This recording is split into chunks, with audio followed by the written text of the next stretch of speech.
Pronto, pode iniciar. Boa noite, pessoal. Vamos hoje começar nossa segunda aula, né? Referente a práticas de departamento pessoal. A aula passada, a gente viu até a parte de admissão dos trabalhadores. Hoje eu vou rever só um pouco da que foi do que a gente terminou, né? Que é referente à admissão, os documentos que a gente falou, os exames médicos, hoje a gente vai aprofundar mais um pouco nessa parte. Essa segunda aula hoje, a gente vai falar um pouco mais sobre contratos de trabalho. O contrato de trabalho hoje é o acordo formal entre empregado e empregador, né, que define direitos, deveres, jornada, remuneração, demais condições laborais. É a base legal para garantir o cumprimento da legislação trabalhista e previdenciária. Então, o que quer dizer isso? Toda vez que a gente faz uma admissão de um colaborador, de um funcionário, né, a gente tem que elaborar um contrato de trabalho. E esse contrato de trabalho, ele tem duas partes, ele pode ser firmado. Ele pode ser um contrato determinado, que é o contrato de experiência, né? O primeiro contrato, na regra geral hoje, ele tem uma duração máxima de 90 dias. Então, a empresa ela pode fazer esse contrato com o funcionário no período máximo de 90 dias. Como pode ser feito isso? Ele pode ser feito com 30 dias, prorrogado mais 60, ou se não, depois ele pode ser de 45 a 45, ou ele pode ser de 90 dias direto, até interar o limite máximo, que é a prorrogação de 90 dias, certo? Ele tem também, a finalidade desse contrato é fazer avaliar o desempenho, né, do empregado nessa parte, se ele vai dar conta do serviço, o empregador pode fazer uma avaliação, se ele vai, vamos dizer, o que ele colocou no currículo, ele vai conseguir fazer. Então, isso fica mais uma avaliação entre empregador e empregado. As partes, ela pode ser rescindida, né? Quanto a parte do empregador e quanto a parte do empregado, ela pode fazer uma rescisão antecipada desse contrato, que nessa coisa ele gera algumas multas, quanto, vamos supor, o empregador vai rescindir o contrato. Ele fez um contrato com o funcionário lá de 90 dias. 60 dias, ele viu que esse funcionário, ele não serve para aquele cargo que ele está, ele quer rescindir. Então, ele vai fazer uma rescisão antecipada, né, de término de contrato, e ele tem que fazer uma indenização de uma multa dos dias restantes. E esse valor é 50% do saldo restante. No caso, vamos supor que é 60, no caso ele era de 90 dias, ia faltar 30 dias. O empregador tem que pagar para aquele cobrador a multa referente a 15 dias, que é referente aos 50% dos 30 dias que falta. Quando é a parte do empregado querendo fazer também essa rescisão antecipada, ele pode também ser feito, né? Essa rescisão pode ser pedido, essa, essa rescisão também antecipada, pagando também ao empregador esse valor também de 50%. Hoje tem muito caso que tem empresa que libera o empregado sem descontar, mas a multa ela consta mesmo no artigo da CLT, que é devida, certo? Então aí ela pode ser descontada, sim. Tem empresas que não acata, né? Com esse pedido do empregado não descontar, aí eles é descontado na sua rescisão os valores que ele tem para receber. O que o empregado tem direito numa rescisão de contrato determinado por experiência? Ele vai ter o direito ao salário, né, proporcional ao tempo que ele trabalhou, 13º, férias, proporcional também referente a esse tempo.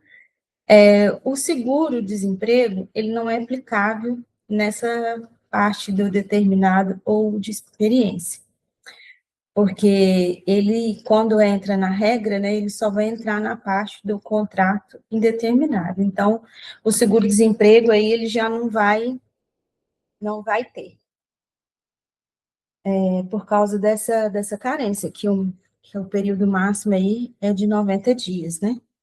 Tem um exemplo aqui que está na apostila que fala assim, ó, funcionária Ana Souza, dando início 1/11 de 2025, com duração de 90 dias até 29 de janeiro de 2026, no cargo de assistente, né, com salário de R$ 2.000.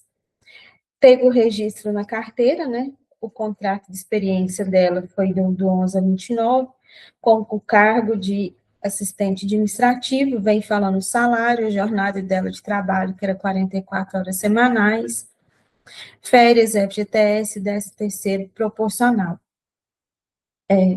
Isso que é o direito dessa funcionária nesse período que ela estava trabalhando como contrato de experiência. Quando a empresa ela faz como término de contrato, reincide os 90 dias, né? O empregado ele tem direito de sacar o FGTS desse período, que vai ser esses 3 meses que foi depositado, ele tem direito de fazer o saque desse FGTS, certo? Nós temos também a parte agora do contrato por prazo indeterminado.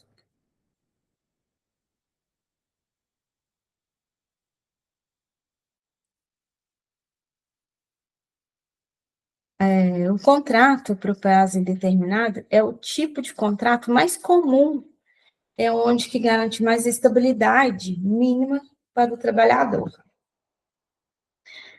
Suas regras gerais. A duração dele é sem prazo definido, vigorando enquanto houver interesse entre as partes, certo?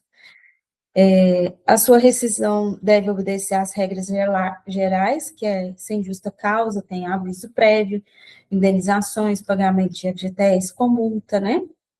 Então, nessa parte aí, quando a empresa faz um contrato com o funcionário, que ele vira indeterminado, vou dar um exemplo para vocês. A Ana, ela foi contratada para trabalhar 90 dias num contrato de experiência. Aí a empresa falou assim, a Ana é uma excelente funcionária, eu quero continuar com ela.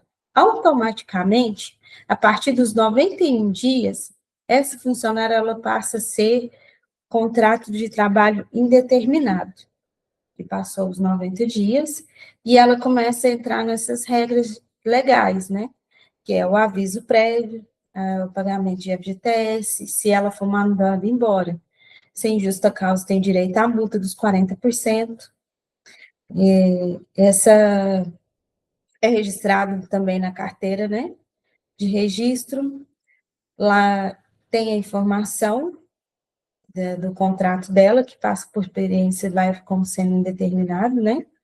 E os direitos delas legais, que é o salário, FGTS, 13º, férias, afastamento para auxílio-doença, licença maternidade, acidente de trabalho, o seguro-desemprego, em caso também de demissão sem justa causa.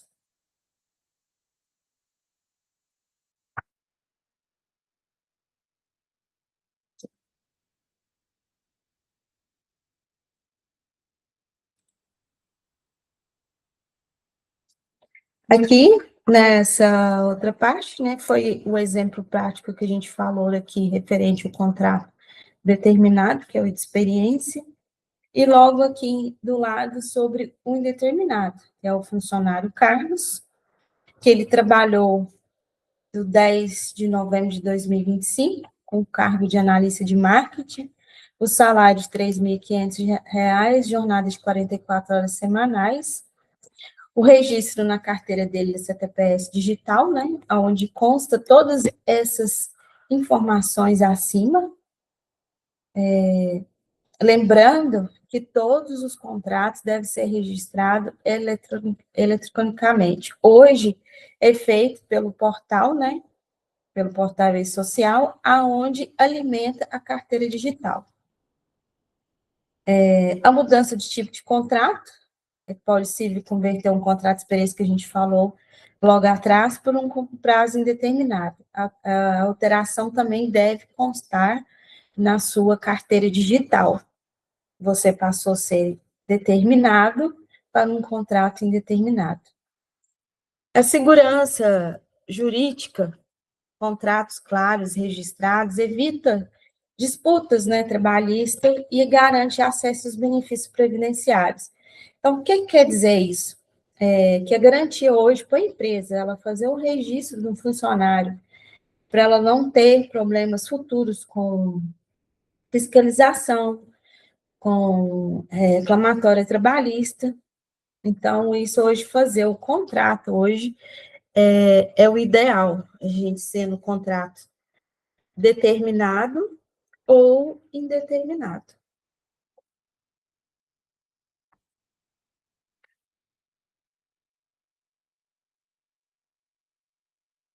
Aqui eu coloquei para vocês, ó, um resumo da parte do contrato determinado. A duração tem início, meio e fim pré-estabelecidos no contrato, né?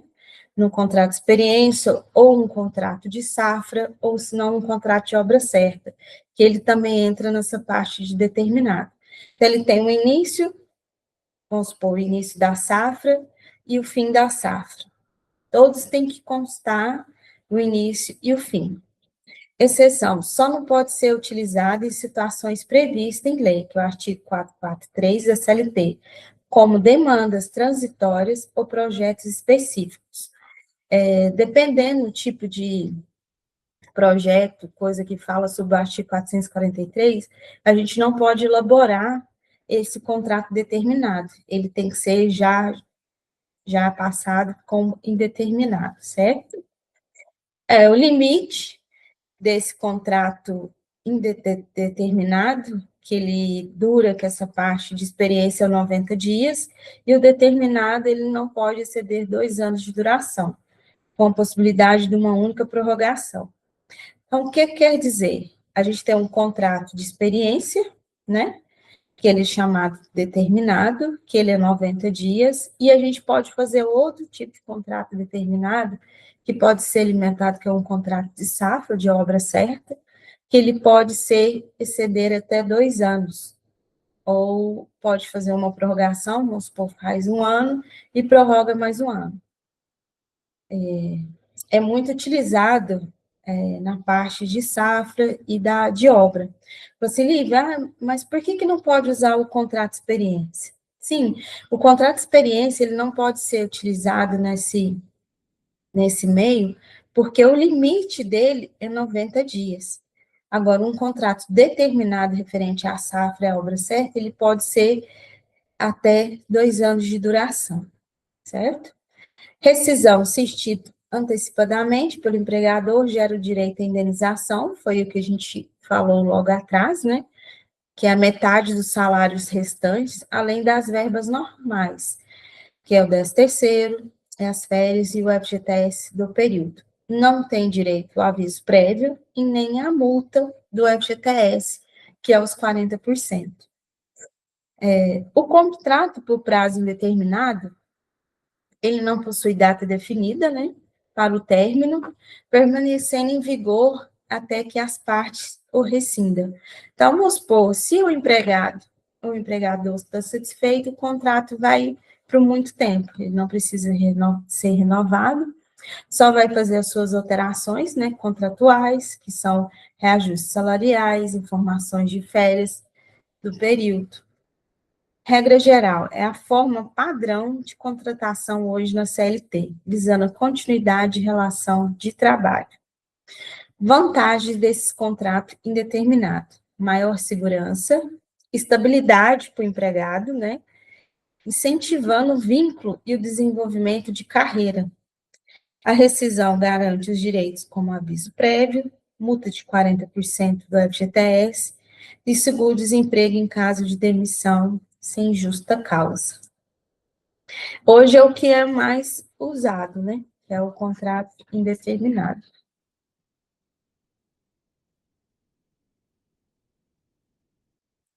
Agora a gente vai falar um pouquinho referente à demissão, seus procedimentos aqui na demissão. Então, a demissão é o término do vínculo empregatício entre empregado e empregador. Deve-se respeitar a legislação trabalhista vigente, né, naquele período, garantindo que todos os direitos do trabalhador sejam cumpridos. Então, quando se fala em demissão, a gente tem que verificar, primeiramente, como que vai ser essa demissão, que forma que ela vai ser feita.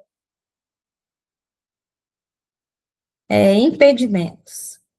Existem situações que a gente não pode demitir um funcionário, um colaborador, que é proibido, né? Então, sempre tem uma estabilidade, igual gestante, desde a confirmação da gravidez até os 5 meses após o parto, né? Ela fica afastada os 4 meses, depois ela tem a estabilidade de mais 1 mês, então dando a duração de 5 meses após o parto. Acidente de trabalho, durante o período de afastamento até 12 meses, após a alta do INSS. Então, ele não pode ser demitido quando ele estiver afastado, né, que ele tiver um CAT, tiver um afastamento lá, o benefício vigente, e após que ele retornar, no caso, vamos supor, ele vai retornar hoje, 12 de janeiro de 2026.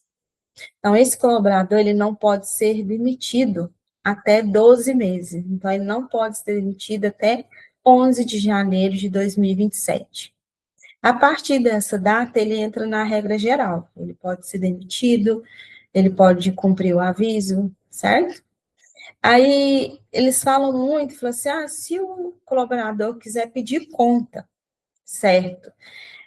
Na parte de demissão, do colaborador pedindo conta, ele tem a estabilidade.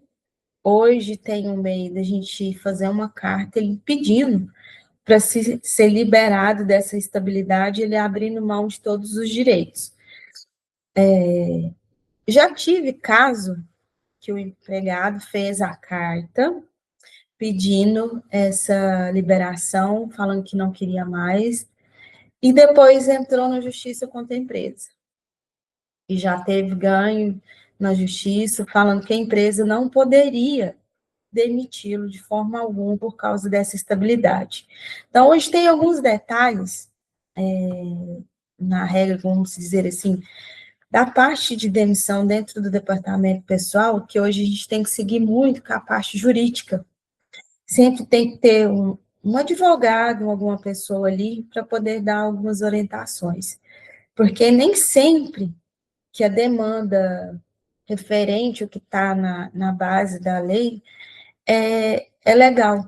Então, o funcionário não quis, pediu, a empresa catou, fez a rescisão dele, ele depois entrou na justiça pedindo a retomada ao serviço e o juiz deu ganho de causa para ele. Outro impedimento também que não pode ser feito são os dirigentes de sindicais durante o mandato. Tem várias empresas hoje que faz essa parte de sindicalização, né, dentro da empresa. Então, quem for ali dentro do mandato, salvo, ele não pode ser demitido. Afastamentos legais, né, como licença maternidade, também não pode ser demitido na época. Auxílio doença acidentário ou aposentadoria por invalidez temporária. Tem uma observação que fala, demissão durante esse período, sem justificativa legal, pode gerar reintegração e pagamento de indenização. Foi o que a gente falou logo acima, o exemplo que eu dei para vocês do colaborador que estava, né, afastado, ele retornou do auxílio dele, que era um CAT, que era auxílio doença, auxílio acidente. Ele pediu para fazer a sua demissão, a empresa catou, e depois o juiz fez ele fazer a reintegração, e pagamento do período que ele estava fora da empresa. Então, é muito sério, tem hora que a gente tem que fazer uma análise muito minuciosa dentro desses períodos para não ter nenhum erro, para a empresa não ser lesada.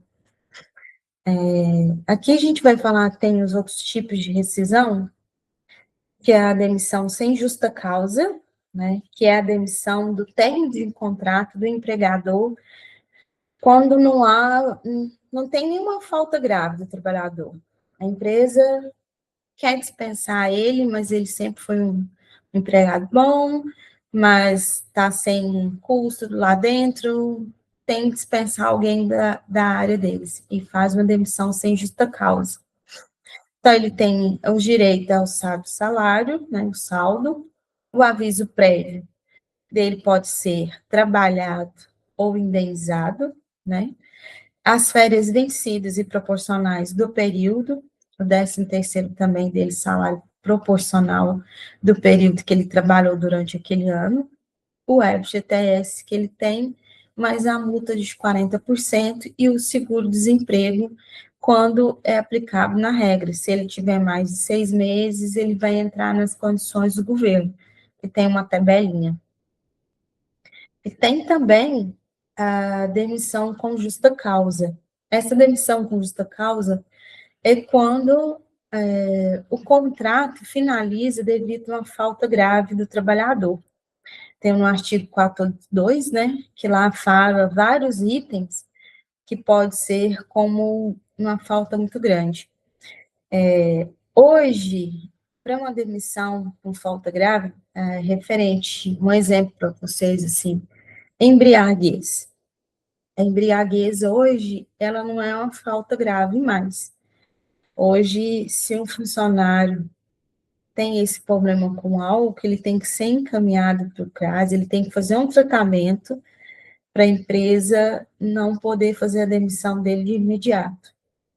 Quando ele passa por esse processo que ele não consegue, né, ele não coisa, aí sim ela pode vir fazer a rescisão com justa causa pela essa falta grave que é referente ao alcoolismo. Mas no primeiro momento, ela tem que dar essa assistência, né, para o empregado referente ao tratamento, que hoje é uma doença.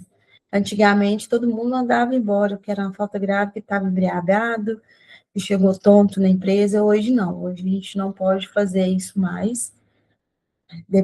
Só depois, quando tem um caso que ele está bem, que ele não conseguiu, né? Ela sim, ela pode fazer para uma residência nesse caso. Quando é sem justa causa, o trabalhador ele tem direito do seu saldo de salário, as férias vencidas, mais um terço.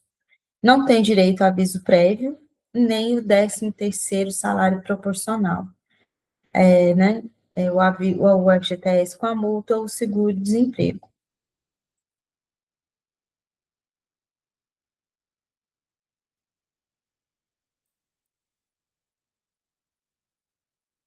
Aqui a gente vai entrar nos tipos de rescisão.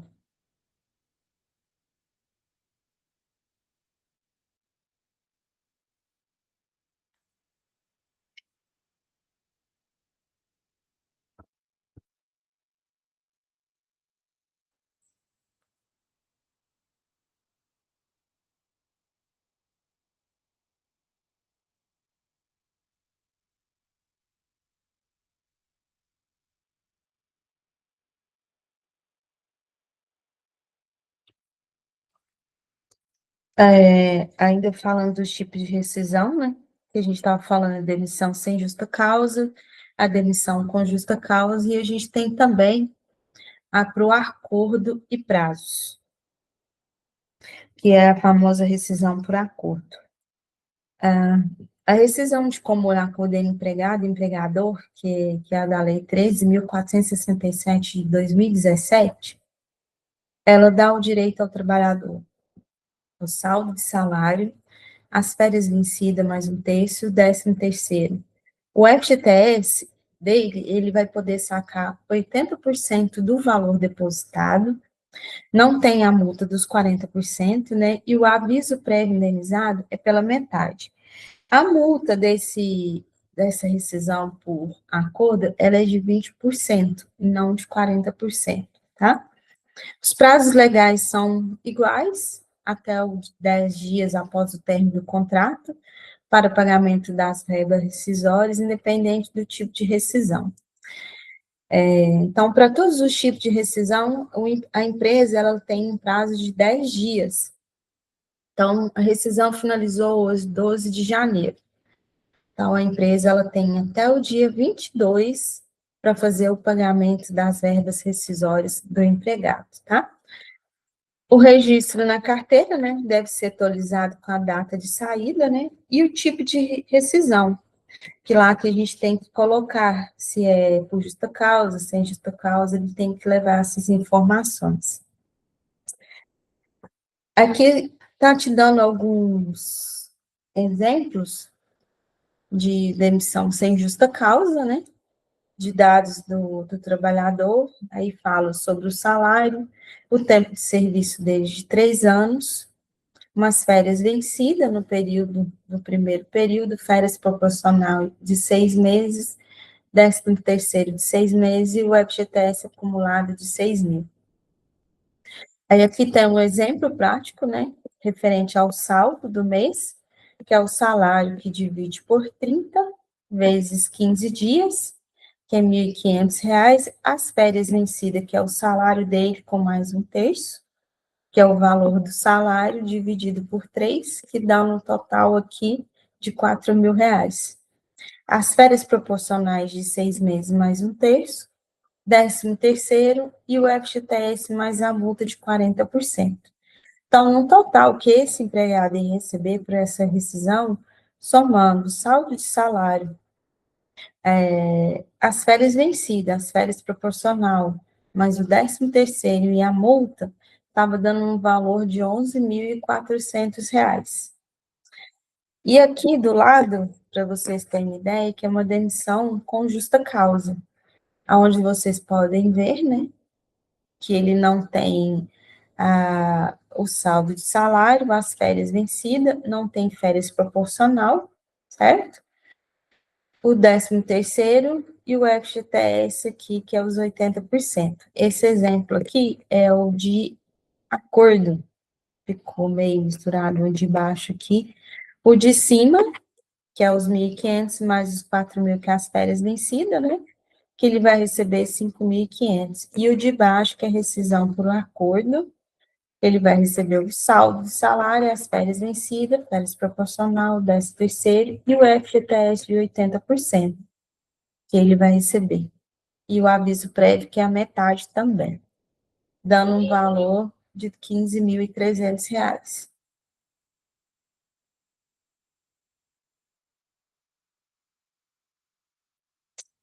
Depois da rescisão, a gente vai falar um pouco sobre os exames ocupacionais. Os exames ocupacionais têm como objetivo garantir a saúde do trabalhador, prevenir acidentes e doenças relacionadas ao trabalho e atender exigências da CLT e as normas regulamentadoras, que são as ANR, do Ministério do Trabalho e Previdência Social. Aqui nós temos alguns tipos desses exames, que nós temos o admissional, o periódico, o de retorno ao trabalho, né? Vamos falar um pouquinho de cada um deles aqui. O admissional é para avaliar se o trabalhador está apto para desempenhar funções antes de iniciar o trabalho. Então, o que quer dizer o exame admissional? Nós vamos fazer uma contratação de um funcionário, certo? A empresa vai contratar ele. Para ele começar a trabalhar, ele vai começar a trabalhar no dia 15 de janeiro. Então, o exame dele ele tem que estar pronto até o dia 13, para a gente fazer a admissão dele no dia 14, que é o prazo mínimo que a gente tem um dia antes de começar a atividade dele. Então, ele tem que estar apto, né? A documentação dele tem que estar apta para a gente poder conseguir fazer a admissão desse colaborador. Então, ele fala o atestado de saúde, né, que é o ASO, registrado também na carteira, avaliação clínica geral e avaliação de funções específicas de cargos. O que quer dizer? Igual o motorista de caminhão. Ele, nos seus PGR, nos PCMSO, vem constando o que ele pode ter de exame. Então, ele tem exame, o toxicológico, que hoje também é obrigatório, tem exame de sangue, tem exame de visão, tem, deixa eu ver mais o que eles pedem. Eles pedem até raio-x, algumas empresas pedem raio-x para ver como que está a parte torácica daquele motorista, sabe? Então, cada um tem os seus exames laboratoriais para complementar aquele risco ocupacional. Aqui, ó, tá dando um exemplo, né? O João foi admitido em 10 de novembro, como auxiliar administrativo, né? O exame dele foi realizado dia 9, e ele estava apto para a função. Então, o ASO foi registrado digitalmente, foi passado pela carteira dele digital. Assim, fui fazendo o contrato dele de trabalho. Ou ele ia entrar por um contrato de experiência, ou que é o prazo determinado, ou se não, com um contrato já indeterminado, que não tenha prazo. O periódico, o objetivo dele é monitorar a saúde do trabalhador durante o contrato, né? Dependente da função e do grau de risco, conforme a RNR7, que é o PCMSO, ele precisa de tempo para poder fazer. No caso, baixo risco, cada 2 anos ele tem que fazer o periódico, médio risco, anualmente, que é uma vez ao ano, né? E o alto risco, ele é semestral. Então, esse exame periódico, ele também tem que ser informado dentro da plataforma do governo, aonde que informa, que lá também está informado, o PCMSO, falando se é de alto, se é de baixo, ou médio risco, referente a NR7. E a avaliação é a mesma coisa. Os exames que ele fez na admissão, ele vai fazer no periódico também. Aí fala também que ela fez 15/10 sem alterações clínicas, e o AS também informado na carteira digital. Temos também o retorno ao trabalho. O retorno ao trabalho é avaliar a capacidade do trabalhador após o afastamento, doença ou acidente. Então, é obrigatório, né, para os empregados que retornem de afastamentos superiores a 30 dias. Então, vamos supor, um funcionário, ele afastou 15 dias. Ele precisa de fazer um atestado de retorno ao trabalho? Não.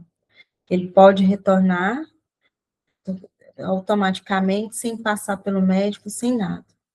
Se esse funcionário ficou superior a 30 dias, se ele ficou 32 dias afastado, ele precisa de fazer um exame de retorno ao trabalho. Isso é obrigatório, tá? Então, essa documentação também é registrada dentro da plataforma, aonde que fala que aquele funcionário, né, ele estava afastado, ele retornou após o auxílio doença dele, né, fez o exame de retorno e ele voltou apto para atividade. Se esse colaborador ele não passou no retorno ao trabalho, ele vai ser indicado, né, pelo médico lá da empresa, pelo médico do trabalho, a retornar pelo INSS. Então, por isso que é muito importante esse retorno ao trabalho, para ver se realmente o funcionário está apto ou não para retornar às suas atividades. Tem vários casos que o INSS libera esse trabalhador, e quando ele vai passar pelo médico da empresa, o médico acha que ele não está apto para voltar nas suas atividades normais. Então, encaminha ele novamente para uma nova perícia, para um novo afastamento, para quando ele estiver apto mesmo realmente, para ele retornar às suas atividades.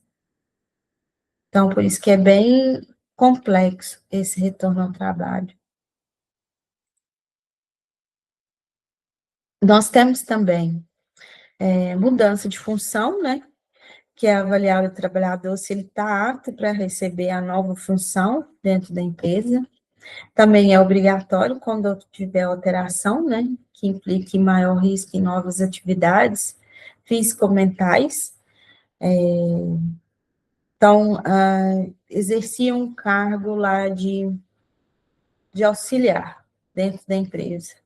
Aí ele foi promovido para ele ser motorista, alguma coisa da empresa, e que passa para um risco maior, que antes ele tinha um risco leve. Então, para fazer essa mudança de função, ele vai já passar para o risco alto dentro da empresa.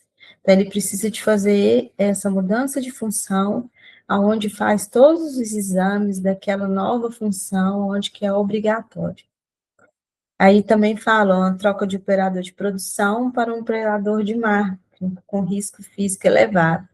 Então, é obrigatório fazer o exame de mudança de função também.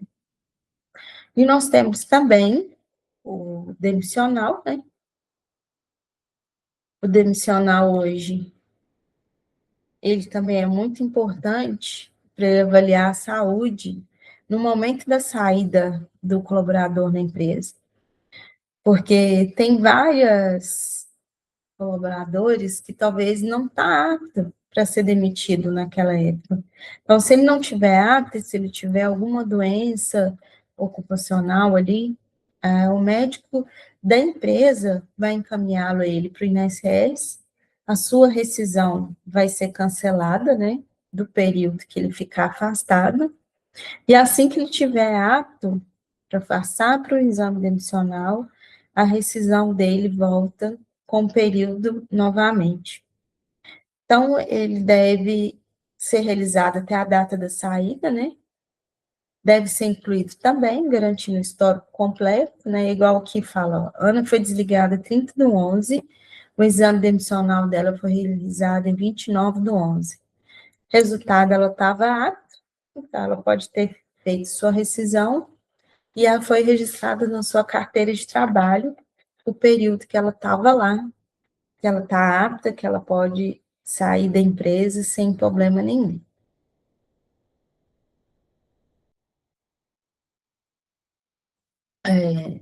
Aqui tem umas observações. Todos os exames ocupacionais devem ser registrados digitalmente, garantindo validade jurídica e histórico completo do trabalhador. A empresa é responsável por custear os exames e manter os registros atualizados na carteira digital. Os exames são fundamentais para o acesso aos benefícios como aposentadoria especial, auxílio-doença, indenizações por acidente de trabalho. A NR7 traz o PCMSO e a NR9 o PPRA, que determina os tipos de prioridade de exames para cada função e risco ocupacional. O PPRA hoje ele é chamado como PGR, eles mudaram o nome dele para PGR.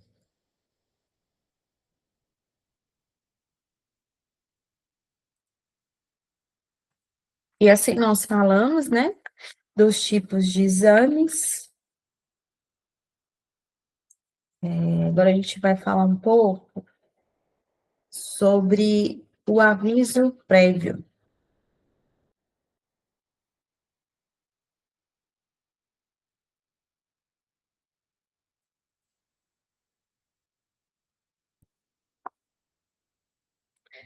O aviso prévio é um direito trabalhista que garante ao empregado e o empregador tempo para se organizar em caso de rescisão de contrato de trabalho. Está regulamentado pela CLT, né, que são as considerações das leis do trabalho, pela Lei 12.506/2011, que instituiu a proporcionalidade do benefício. Essa nova lei de 2011 é onde que ela fala que o funcionário tem direito a cada ano a mais 3 dias. A gente vai falar sobre essa lei mais para frente um pouquinho. O aviso prévio aqui, ele, quanto a empresa, quanto o empregador, né, tem todo o direito de fazer. Então, qual situações que é devido ao aviso prévio? O aviso prévio, ele é devido em casos de demissão, sem justa causa pelo empregador, que a empresa tem que dar o aviso para o trabalhador, ele cumprindo, né, ou não, que é trabalhado ou indenizado. No caso de pedido de demissão, né, que é o aviso prévio voluntário, e a rescisão indireta, quando o empregado encerra o contrato por justa causa do empregador. Nós temos alguns exemplos aqui, fala que ó, João foi dispensado sem justa causa após 4 anos de trabalho. Ele tem direito ao aviso prévio proporcional ao tempo de serviço. O que garante o aviso prévio para o João? Ele tem um tempo para ele procurar um novo emprego, né, nessa parte. A proteção jurídica, quando determinação repentina, né, direito de receber salário durante o período de cumprimento, e aviso de indenizações. Deixa eu só parar um pouquinho aqui, eu vou ter uma carga no computador.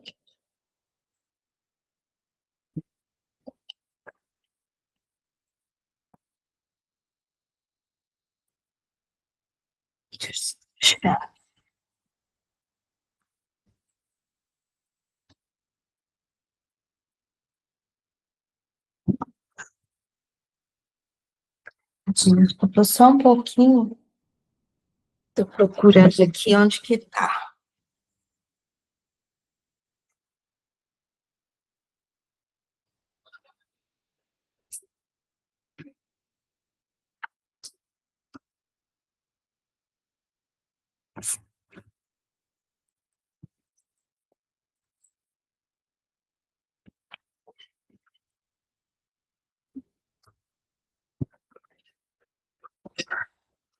Desculpa, gente, que eu perdi onde que está a coisa aqui do computador para poder carregar ele.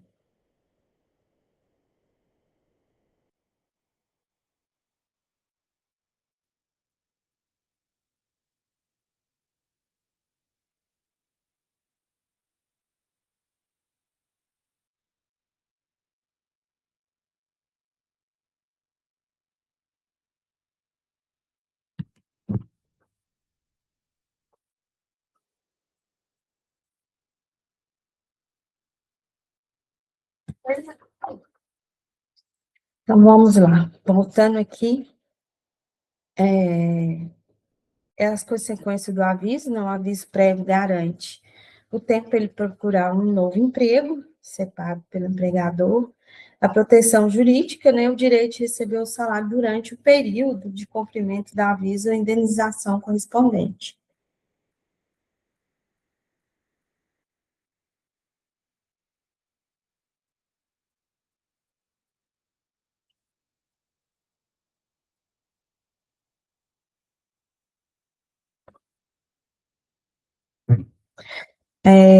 Nós temos aqui a parte do aviso prévio trabalhado, né? O trabalhador continua prestando serviço normalmente e garante durante o período do aviso prévio. A duração do aviso prévio é 30 dias para empregado com até 1 ano de serviço e é acrescido de 3 dias para o ano adicional até 90 dias, que foi referente à lei que eu comentei anteriormente, que é 12.506/2011.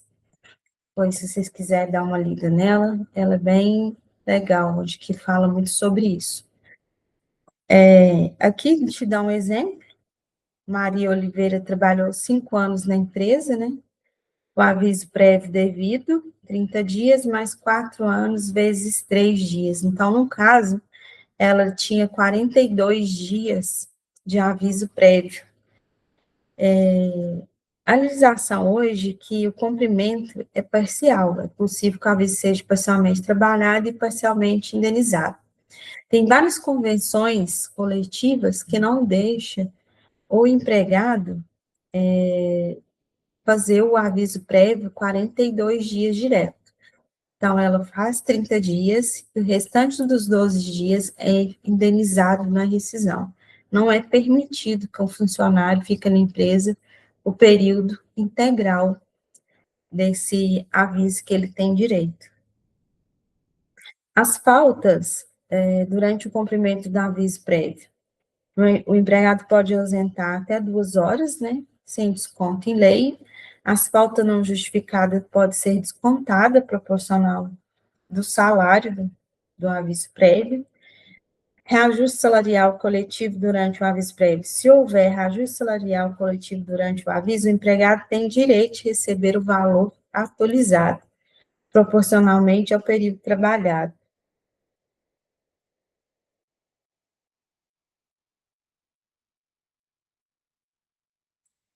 Aqui tem um exemplo bem legal aqui, que fala assim, o João iniciou o aviso prévio no 1/10, com salário de R$ 3.000. Reajuste coletivo em 15/10/2025 para 3.300. Então, o salário do aviso prévio dele será proporcional. 14 dias referente aos 3.000 que ele já recebia, e mais 16 dias sobre o reajuste que ele teve, que foi a partir do dia 15, referente aos R$ 3.300.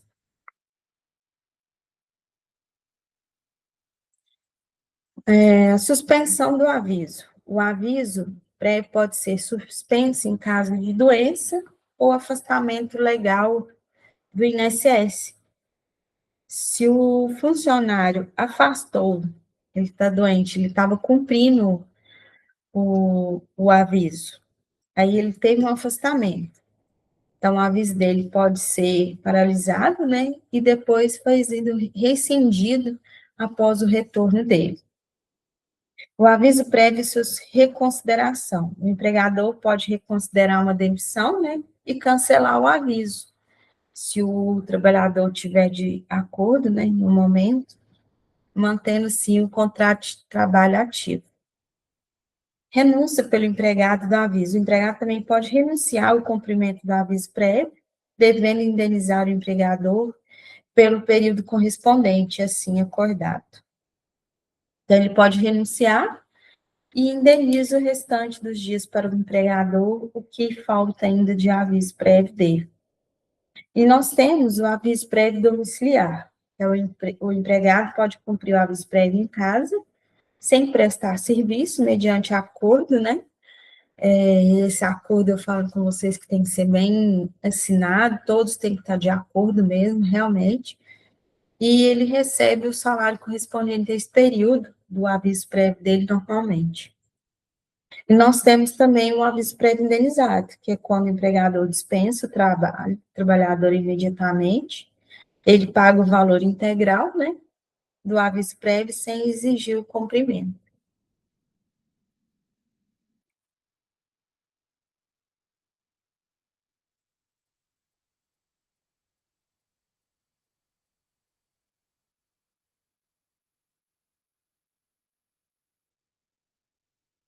Nós temos também um aviso prévio durante as férias.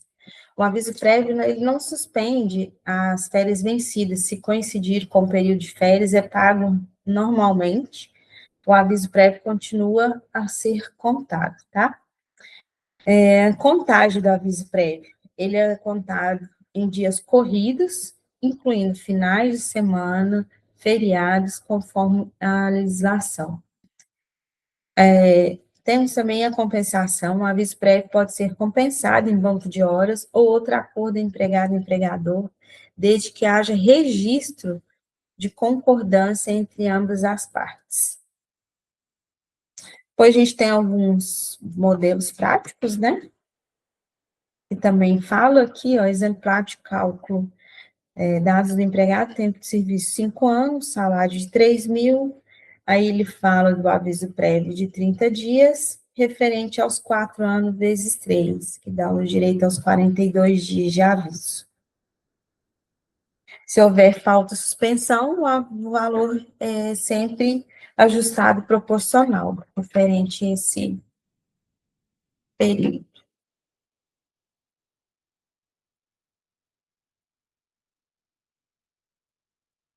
Nós temos alguns modelos aqui de aviso prévio, né? Um primeiro modelo aqui é de um aviso prévio trabalhado, onde o empregado continua exercendo suas funções durante o período do aviso. Aí tem a parte do empregado, empregador, o cargo, o início, data do término, né? Comunicação do quanto que vai ser seu contrato e quando ele vai finalizar. Tem que ser assinado entre as duas partes, a empresa e o empregado.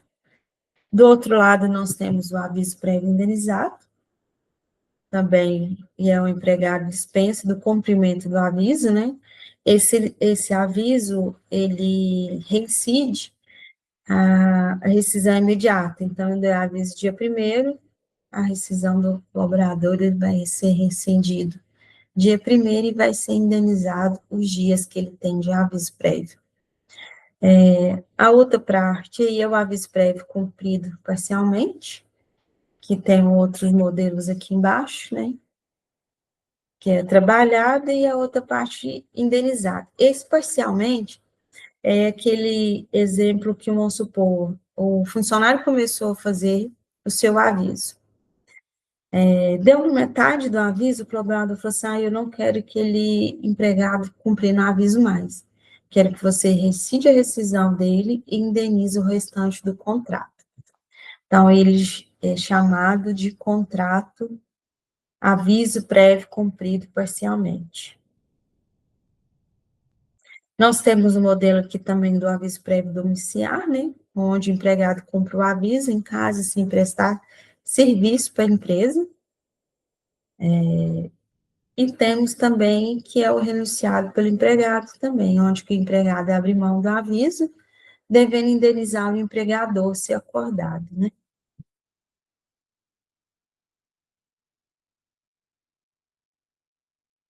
Vamos falar um pouquinho também referente às férias.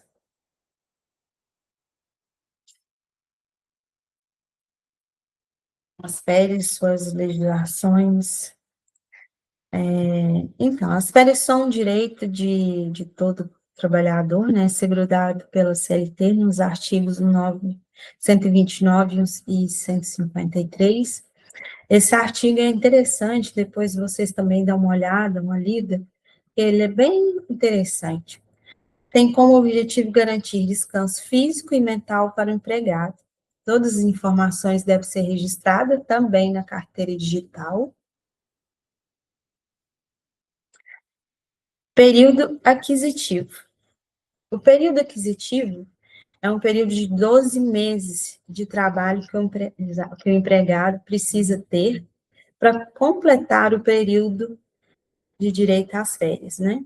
Então, ele começa a contar a partir da admissão dele com 12 meses.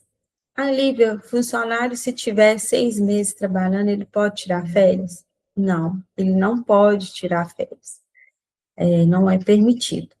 É permitido que teve quando foi na pandemia, que o governo liberou, quando é referente às férias coletivas, é regida em convenção, tem uma convenção trabalhista registrada, se está escrito lá, pode ser permitido, certo? Então, quando fala que não tem essas duas outras formas, a gente tem que seguir o período aquisitivo de 12 meses, a gente não pode deixar o funcionário sair antes de inteirar os 12 meses de trabalho para ter o direito às férias.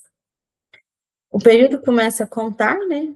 Aqui dá um exemplo que fala, João foi admitido 1 de 2025, seu período aquisitivo vai 31 do 12. garantindo o direito, então, de 30 dias em 2026. Ele vai tirar férias, ele precisa do aviso, né? O recibo de férias.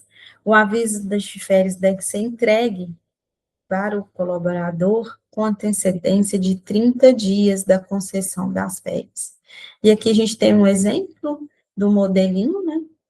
Falando sobre um recibo de férias embaixo. O recibo de férias, ele deve ser assinado no momento de pagamento das férias. Então, ele recebe o comunicado, né, que é, um, que é o aviso, e depois, na data do pagamento, ele recebe o recibo de férias com os valores que ele tem direito daquele período. No caso, as férias hoje, tem uma tabelinha depois, eu podia até ter trago para vocês, mas eu não trouxe.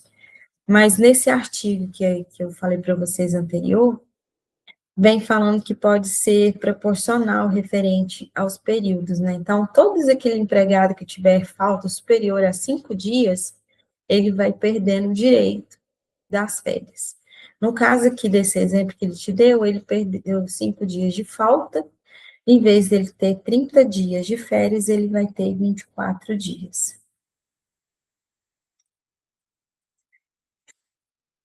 A época de concessão, as férias devem ser concedidas dentro do prazo de 12 meses, né, após o término. A concessão pode ser hoje dividida em 3 períodos, desde que haja acordo empregado e empregador.